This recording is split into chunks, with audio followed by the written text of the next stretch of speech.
On the chilly morning of October 12, 1972, a small chartered aircraft, a Fairchild FH-227D, departed from the Uruguayan city of Montevideo, South America.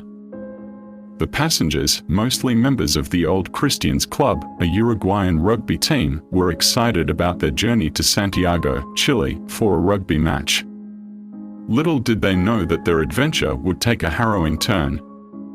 As the aircraft ascended, dark clouds loomed on the horizon, foretelling the impending storm. The turbulence rattled the plane, causing anxiety among the passengers. Suddenly, an alarming low-altitude warning blared through the cockpit. The pilots, Captain Julio Cesar Ferradas and co-pilot Dante Laguerrara, realized they were perilously close to the mountains. Both pilots frantically worked to maintain altitude, struggling against the powerful downdrafts. The dark clouds obscured their vision, and the treacherous mountainous terrain loomed closer. In the midst of the chaos, the aircraft hit the mountain. The impact was jarring, and some passengers were thrown from the broken section of the aircraft. Moments later, the remaining part of the plane hit the snow-covered ground, sliding down the mountain at a speed of 300 km/h. The force was tremendous, causing chaos inside the cabin. Both pilots, Captain Ferradas and co-pilot Laguerrara, fought valiantly to control the aircraft, but unfortunately, their efforts were in vain. The plane's tail struck the mountain first, sending shockwaves through the fuselage. Passengers, some still belted in their seats, were tossed around as the aircraft descended. After descending some height, the plane hit the snow-covered ground, sliding at a breakneck speed before finally coming to a halt. The impact was catastrophic. Both pilots succumbed to the force of the crash, leaving the passengers in a state of shock.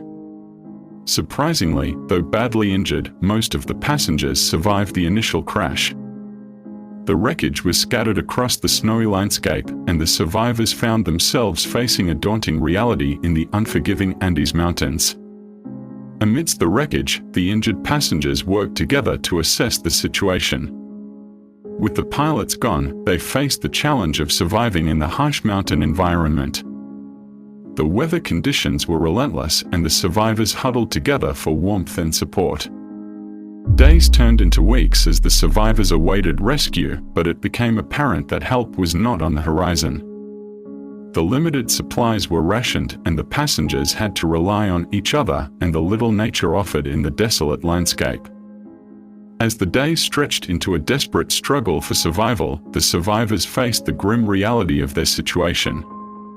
Nando Pardo and Roberto Canessa, two members of the rugby team, took the courageous decision to embark on a perilous journey to find help. They left their injured comrades behind and trudged through the treacherous terrain, battling against the odds. Attempting to use the plane's radio communication system, the survivors tried desperately to establish contact with the outside world. However, their efforts were in vain. The damaged communication equipment proved ineffective, leaving them isolated in the remote wilderness. Faced with this grim reality, Nando Pardo and Roberto Canessa resolved to embark on a life-threatening trek to find help. Back at the crash site, the remaining passengers, though weakened, showed remarkable resilience. Some resorted to consuming the flesh of the deceased to sustain themselves, a gut-wrenching choice born out of desperation. It was a stark reminder of the lengths the survivors were willing to go to stay alive in the harsh mountain environment. After 9 days of trekking, Nando Pardo and Roberto Canessa, two members of the rugby team, found a valley. It was a glimmer of hope in the vast and desolate landscape, but they were still far from civilization. Finally, on December 20, 1972, after enduring 72 days of unimaginable hardship, the remaining 16 survivors were rescued.